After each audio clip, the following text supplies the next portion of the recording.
مدینے جانے کا وظیفہ بتا دوں، وظیفہ بتا دوں۔ 3 وظیفے ہیں، قاری صاحب کو معلوم ہے۔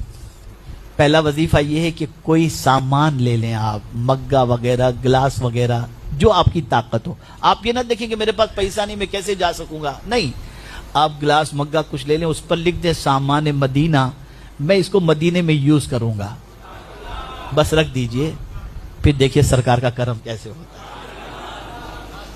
دوسری چیز، چمک تجھ سے پاتے ہیں سب پانے والے، میرا دل بھی چمکا دے چمکانے والے، اس کو کثرت سے پڑھا کریں، اور روزانہ 313 مرتبہ درود شریف مدینے جانے کی نیت ہی سے پڑھا کریں، اور یہ نہ سوچیں کہ میرے پاس کچھ نہیں ہے میں کیسے جاؤں گا۔ آپ کے اور ہمارے پاس ہے ہی کیا، بہتوں کے پاس ہے پھر بھی نہیں جا پاتے، وہ بلانا چاہیں تو کیسے بھی بلا لیا کرتے ہیں۔